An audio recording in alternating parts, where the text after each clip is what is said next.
우리 당에게 가해졌던 이 보수 언론 그리고 집권 세력의 공격은 지금 부정경선이라는 것을 빌미로 해서 들어왔는데 그것이 만들어내려고 하는 결과는 이거죠.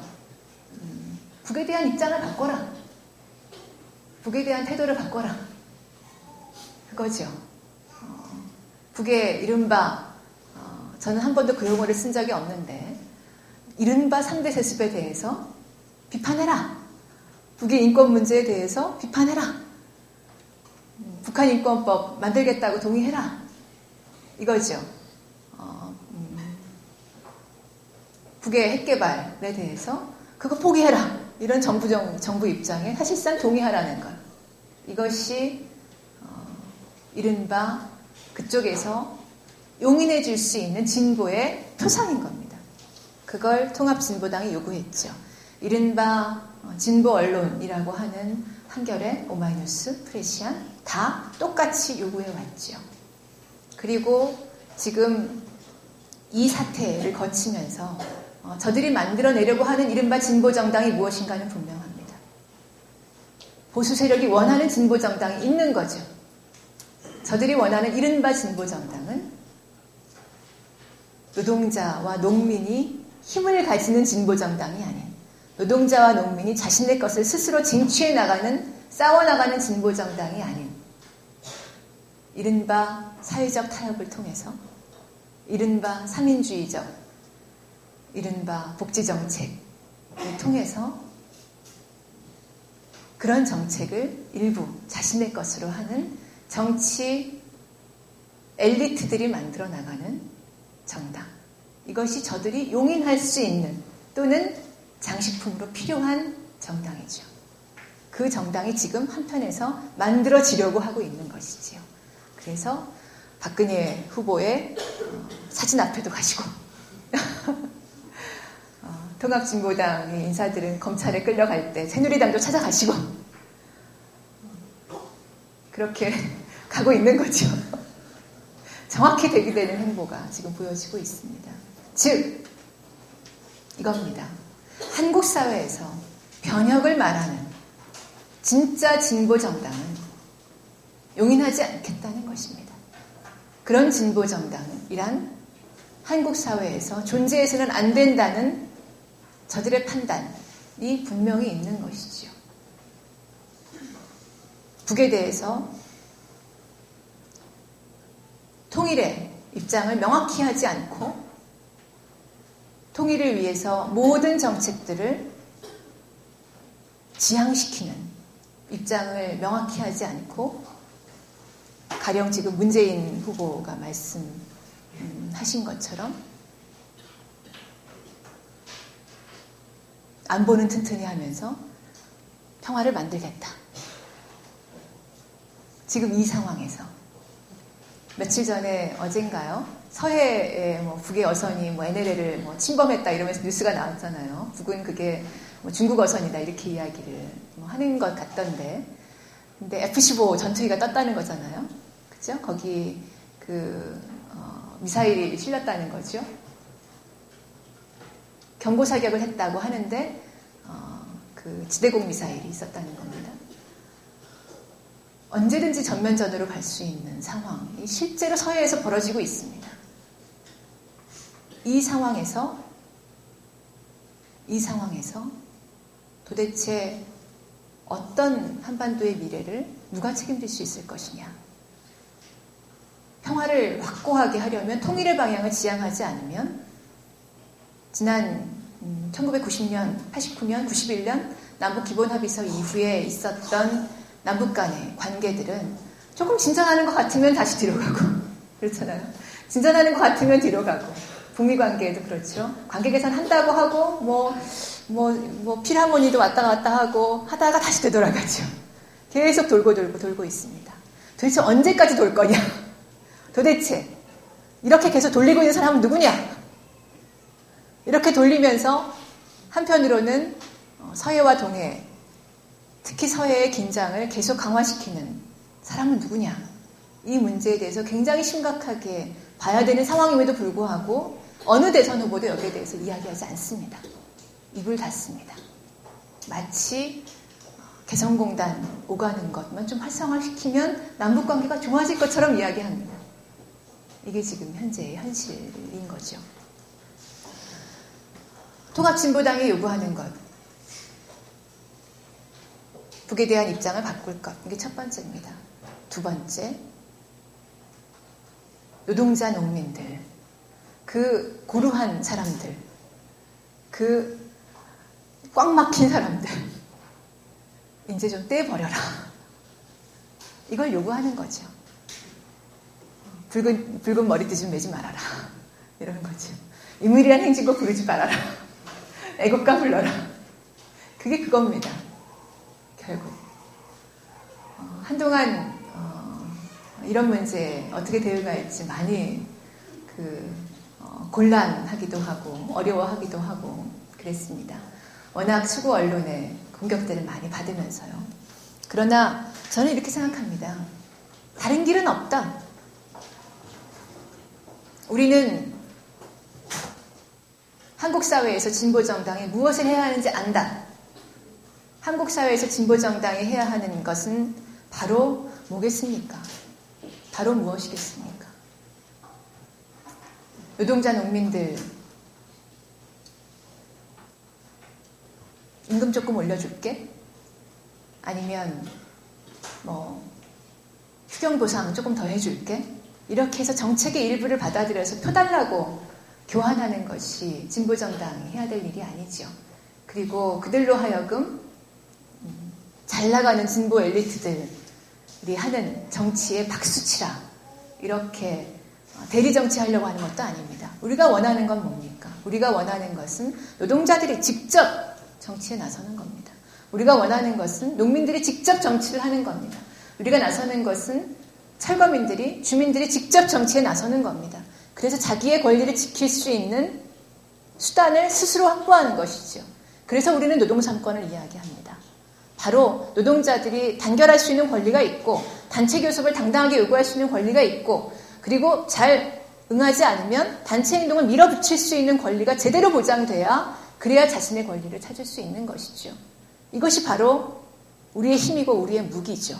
그 힘을 주지 않은 채로 그 무기를 주지 않은 채로 사회적 타협을 통해서 조금 바꿔줄게 라고 한다고 해서 이것이 과연 노동자들의 정치가 되느냐? 그렇지 않다고 생각합니다.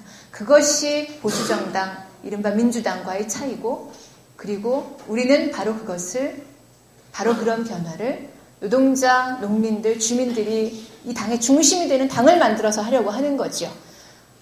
직접 결정하십시오. 직접 나서십시오. 당신들은 이 당의 주인입니다. 머리 좋은 사람들이 끌고 가는 정치 엘리트들의 박수부대가 아닙니다. 이 얘기를 하고 싶은 겁니다. 바로 그것이 우리가 온 길입니다. 그래서 흔들리지 않았죠. 제가 충북 청원에 며칠 전, 지난달에 갔는데 충북 청원에 갔더니 거기 거의 70 넘으신 그 농민께서 그러시더라고요. 그분이 누구시냐면 지난번 당대회 때 제가 그 결의대회 때 고춧가루 선물을 받았는데요. 그 고추밭 주인이세요. 가서 고추를 땄는데 그분이 그러시더라고요. 거기가 이제 김도경 도의원을 당선시킨 곳입니다. 지난 2010년 지방선거 때 충북에서 유일한 도의원이에요. 농민 도의원이 지역에서 당선되는 일이 참 쉽지 않습니다. 흔치 않은데 거기서 당선이 됐죠. 그 청원군 농민회에서 심지어는 그 이후에 보궐선거도 한 번 있었는데 그 해당 그 면에서는 보궐선거에서 냈던 후보가 64%인가 지지율을 기록했다 그래요. 그러니까 정말 뿌리 내리고 농민들 속에서 일을 하고 계신 분들입니다. 이분들이 하시는 말씀이 딱 그러시더라고요. 농민 정치 세력화 누가 시켜서 한 게 아니다. 우리가 결정한 거다. 그래서 우리 포기 안 한다. 계속한다. 그러면서 저희가 고춧가루를 주신 그 밭주인 어르신의 말씀은 표현이 딱 이랬어요. 저한테 계속 대표자님 이러시더라고요. 대표자님 이러시면서 저 대표자님들 기자들 모아놓고 기자회견 좀 하지 말라 그러세요. 그것 때문에 속상해요. 우리는 우리가 할 테니까 그러지 말고 당원들 좀 만나라고 그 말씀을 하시더라고요. 그리고 제가 참 감명 깊었던 게 그때 한중 FTA 때문에 거기 청원군 농민회, 여성농민회에서 집회도 막 하고 이러실 때예요. 근데 이제 집회하고 이러려면 기념품 뭐 이런 거 맞추잖아요. 근데 기념품을 다 보라색으로 맞추고 계신 거예요. 당연히 그렇게 어려운데 그 마음이 굉장히 와닿더라고요. 그러면서 일부러 그걸 저한테 이제 한 벌을 챙겨주시면서 이게 다음에 2014년에 선거하려고 미리 준비하고 있는 거라고. 근데 그 마음이 참 저는 감명 깊었습니다. 그게 이 당의 중심이 노동자 농민들에게 있다는 걸 분명히 이야기해주고 있는 것이지요. 그래서 쉽게 흔들리지 않는 것이지요. 지난 통합 이후에 5월달까지 6개월 동안 있었던 가장 보이지 않았던 큰 대립이 뭐였냐면 바로 이 문제였습니다. 당원들을 어떤 존재로 볼 거냐, 우리 당을 구성한 노동자 농민들을 어떤 존재로 볼 것이냐에 대해서 근본적인 시각과 철학의 차이가 나타났습니다. 애국가 논쟁이 언제 시작됐는지 혹시 들으신 적 있으세요? 5월 10일 운영이 시작된 게 아니고요. 2011년 12월 11일 창당 보고대회를 하는 날 보고대회 2시간 전부터 시작이 됐습니다. 창당 보고대회를 한다고 기획안을 다 만들어가지고 왔는데 유시민 대표께서 애국가를 안 부르는 게 너무 두렵다는 거예요. 국민들이 어떻게 보겠냐, 두렵다 그러시는 거예요. 이것이 가지고 올 결과가 두렵대요. 민중의례 말고 이제 국민의례를 하자 이런 말씀이세요. 근데 그 배경에 뭐가 있냐면 노동자 농민들이 노동자 농민들의 정서, 그러니까 뭔가 국민들하고는 괴리돼 있다. 자기들만 이렇게 딱 꽉 막혀가지고 고루한 운동권 한다. 대중적 진보 정당을 해야 되는데 그러면 국민적인 이런 걸로 나아가야 되는 거 아니냐. 이게 딱 있으셨던 거예요. 그때 어떻게 타협을 했냐면 그렇다고 노래를 2개 부를 수는 없지 않습니까? 그러니까 유물이란 행진곡을 부르고 그리고 국기에 대한 경례를 간단히 합시다. 이렇게 해서 타협을 본 거예요. 그렇게 해서 계속 가는 줄 알았어요. 저는 그 다음에는 다시 그 말씀 안 하시길래. 근데 총선에서 이 원내기 선단체가 안 되고 본인들 쪽이 당선이 안 되니까 그것 때문에 이제 국민들로부터 격차가 느껴져서 다 표를 못 받았다. 이렇게 하면서 그 애국가 논쟁을 이제 가지고 나온 겁니다. 시작은 그랬죠. 그 이후에 당내 후보 경선 과정을 둘러싸고 당원 투표하고 국민 여론조사 비율을 몇 %로 할 거냐. 이것도 역시 똑같은 거였습니다. 즉 국민 여론조사 비율을 높여야 된다고 말씀하시는 분들의 이유는 뭐였냐면 국민적으로 보면 훨씬 당선 가능성이 높은 경력도 좋고 무슨 사자 출신의 무슨 전직 무슨 그 공직 경력도 있고 이런 사람이 있는데 이 사람이 우리 당의 당원들로부터는 지지를 덜 받을 수 있지 않느냐. 민주노동당 당원들이 많기 때문에 이러면 당심과 민심이 괴리되는 결과가 난다.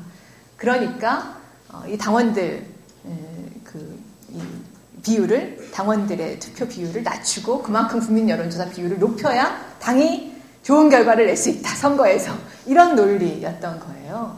근데 그 과정에서 심지어 어떤 경우가 있었냐면 울산 동구에서 진보신당에서 오신 후보가 있었고 민주노동당이 준비한 후보가 있었는데 심지어 그때 당원 투표 비율을 몇 %로 했냐면 5%로 했습니다.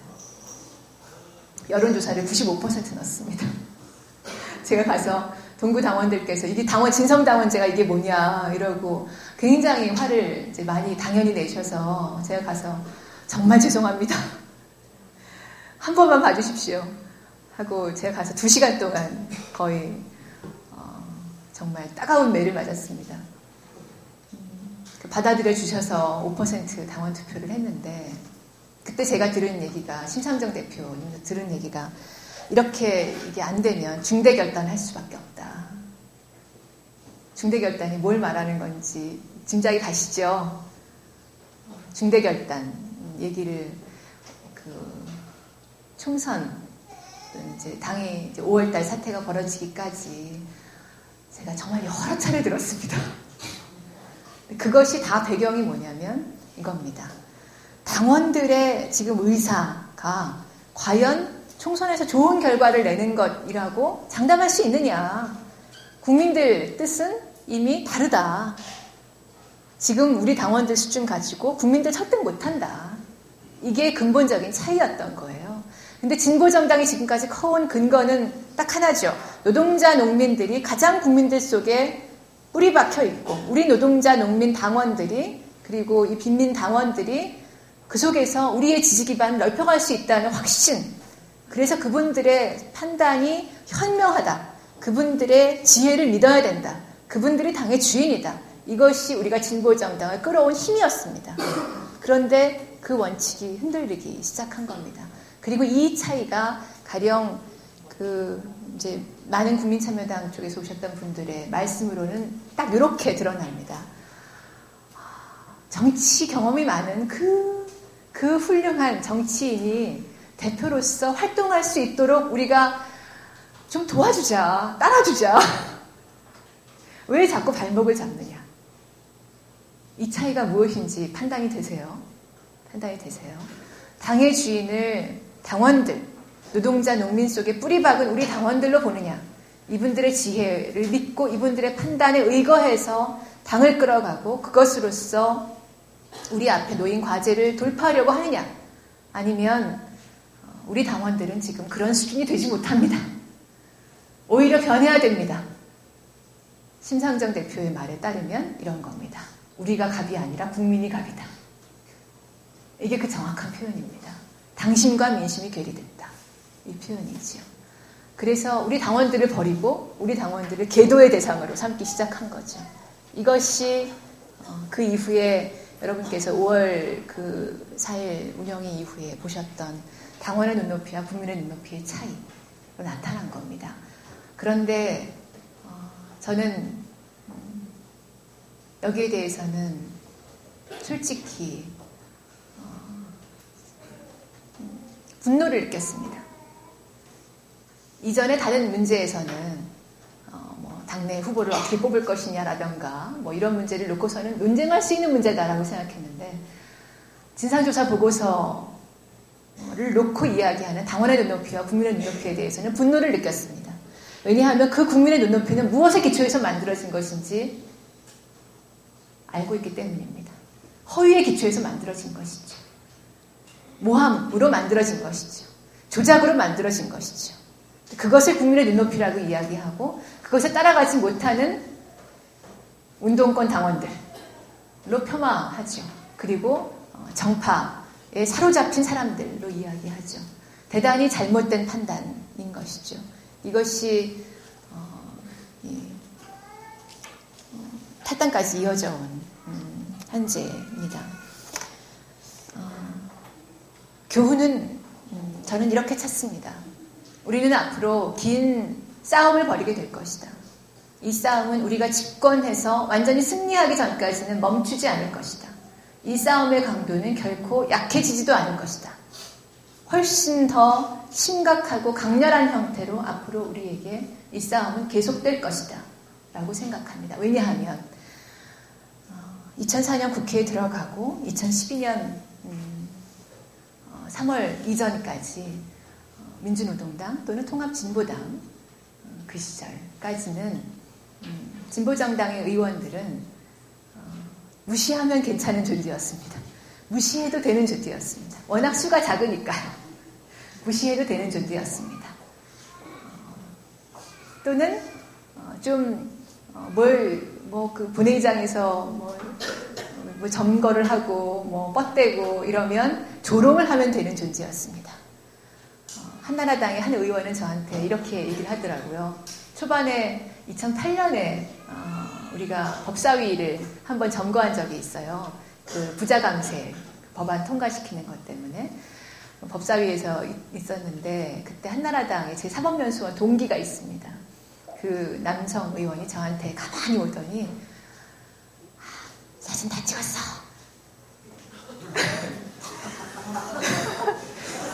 들으셨어요? 이제 사진 다 찍었어. 그러는 거예요. 쇼 그만해라. 이 얘기죠. 니들 쇼할 만큼 시간을 줬다. 그만해라. 이 얘기입니다. 그때는 제가 귓속말로 들었고 그 다음에 한의오 FTA 이렇게 처리될 때는 한나라당 의원들로부터 면전에서 본회의장에서 들었죠. 쇼 그만해라. 조롱하면 되는 대상이었습니다. 그런데 차츰 바뀌기 시작했죠. 언제부터 바뀌었냐? 본격적으로 물론 바뀔 조짐을 보인 거는 이제 올해 3월달 원내교섭단체가 될 것 같은 그때였지만 바뀌기 시작한 거는 정확히 말씀드리면 2011년 4월 보궐선거에서 이기면서 그 전까지는 끌어내면 끌려 나왔는데 김선동 의원께서 최루탄을 터뜨리면서 붙어죠. 야 하다 보니 이제 그런 것까지 터뜨려? 이거 아닙니까? 그러니까 이제 앞으로 국회에서 뭔 일을 벌일지 모르겠다. 여기까지 간 거죠. 그래서 무슨 수를 쓰든 간에 떨어뜨리려고 했는데 그 김선동 의원이 또 주민들의 농민들의 야 3개쯤 더 터뜨리지 차라리 수류탄을 터뜨리지 이 말을 듣고 당선이 돼서 왔다는 거 아닙니까? 박수를.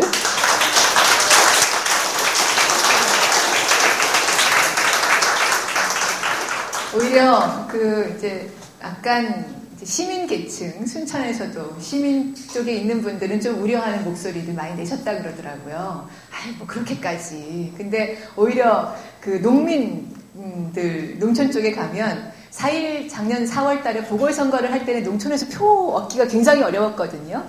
근데 이번에는 확 바뀌어가지고 지난 4월 달에는 농촌에서 오히려 더 표가 잘 나오더라는 거예요. 이야, 네가 그 고생하고 참 잘했다 이러고 오히려 그게 그 노동자 농민들의 꽉 막힌 마음을 한미 FTA 강행 처리되긴 했지만 그래도 저희가 몸 아끼지 않고 같이 느끼고 같이 헤쳐가려고 한다. 이걸 정확하게 알려드린 것이라고 생각합니다.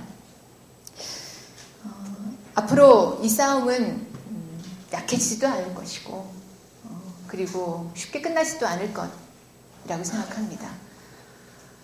올해 대선까지 앞으로 남은 기간 동안 이제 싸움은 훨씬 더 강경해질 겁니다. 지금까지는 통합진보당 내에 일정 정파들을 공격하는 수준에서 머물렀지요. 그러나 앞으로 이제 다음 주부터 전개될 검찰의 공세는 통합진보당 자체가 부정한 당이다. 이렇게 통합진보당 자체를 조직적인 범죄 집단으로 아마 매도하는 것으로 만들어질 겁니다. 추석을 앞두고 아마 광범위하게 전파될 것이다 라고 생각합니다.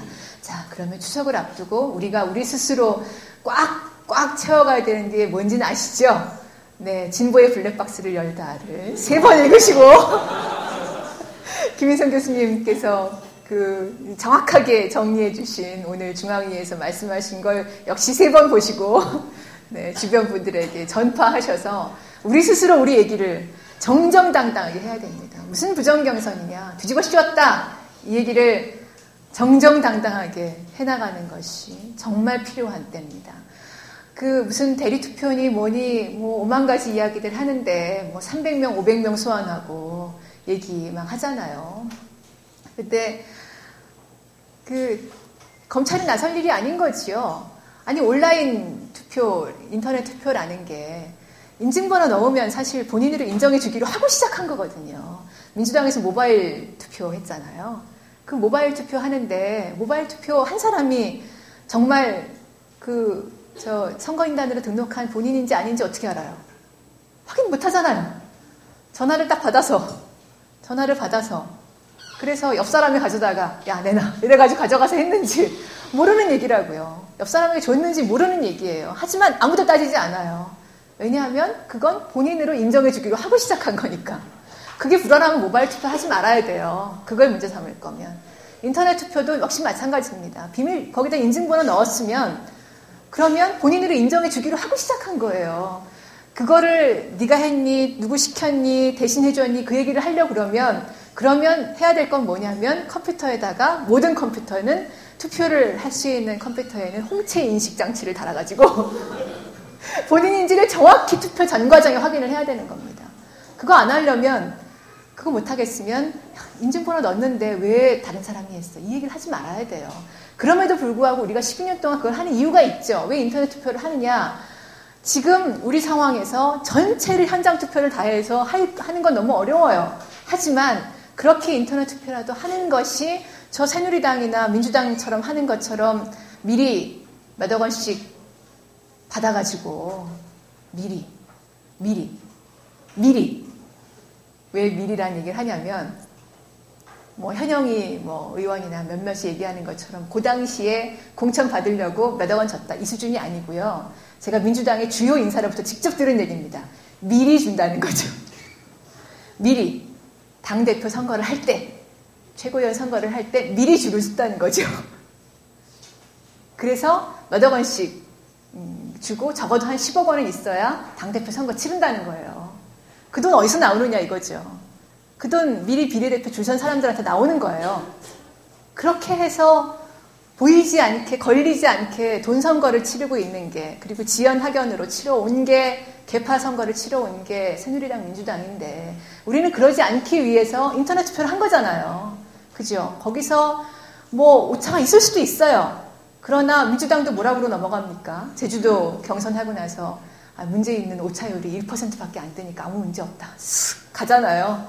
후보들 다 승복하잖아요. 근데 우리는 지금 뭐 검찰이 얘기해가지고 뭐 고령자 뭐 10명인가 뭐 나왔다고 뭐 그 인터넷 언론에 돌던데 우리는 선택을 한 거잖아요. 그죠? 약간 문제가 생기더라도 인터넷 투표를 하는 게 낫다. 그렇다면 이게 뭐가 문제냐는 거죠. 그걸로 인해서 당의 그 업무가 큰 피해를 받았나요? 그게 이 투표의 유효성을 인정하기 어려울 정도로 우리는 심각한 문제라고 생각하나요? 피해자가 통합진보당이라는 얘기인데 그것 때문에 큰 문제가 생겼나요? 그렇지 않거든요. 그걸 오히려 당원들의 정보를 가지고 가서 다 투표값을 들여다보고 문제를 삼는 검찰이 지금 문제인 거지 우리는 깨끗한 선거를 하려고 지금 있는 상황에서 한 건데 물론 더 좋은 건 홍채인식 장치를 달면 좋겠죠. 근데 그건 그렇게 할 건지는 우리가 당에서 판단을 할 문제고 왜 그것까지 걸고 드냐 말이죠. 또는 당원들에게 도덕적 규범으로 또는 당의 규칙으로 인증번호 다른 사람한테 주지 마세요. 이렇게 이야기를 했으면 근데 그걸 위반해서 줬으면 당 차원에서 당기위에서 경고하면 되는 거지. 그걸 왜 검찰이 남의 집안일을 싸고 드냔 말이죠. 범죄가 아닌데 그죠? 범죄라는 건 형법을 위반해야 되는 건데 왜 당에 그때 만들어지지도 않은 규칙 그런 걸 들고 나와가지고 이야기를 하란 말이죠. 전혀 문제될 게 아닙니다. 그 추석 때 그 부모님 친지들 만나셔서 내 투표 도로내놔라 이런 말씀 들으실 수도 있는데 미리 사전 준비를 잘 해가지고 가셔서 추석 민심을 우리가 하나하나 좀 바로잡아 왔으면 좋겠습니다. 우리가 갈 길 이겁니다. 앞으로 긴 싸움 갈 텐데 대선 치르고 나서도 앞으로 우리가 가야 될 길은 결국 2014년 지방선거를 치러야 이 싸움의 판가름은 난다고 생각합니다. 지금 다른 길을 가겠다고 하는 분들은 그 길로 살아보려고 또 애를 쓰겠죠. 그래서 계속 자리를 구걸하고 자리를 타내려고 하고 이렇게 가겠죠. 우리는 우리의 길을 갈 겁니다. 그것의 결판은 2014년에 한 번 날 겁니다. 여러분께 드리고 싶은 말씀은 이겁니다. 2014년 지방선거를 준비하기 위해서 무엇을 하셔야 하느냐. 아이가 있으시면 그 품앗이 육아를 시작하시고요. 동네 분들하고. 네, 그리고 축구를 좋아하시면 조기축구회에 나가시고요. 그리고 학교에 다니시고 계시면 학생들하고 만날 수 있는 뭐 영화 보기 모임이라도 하나 더 만드시고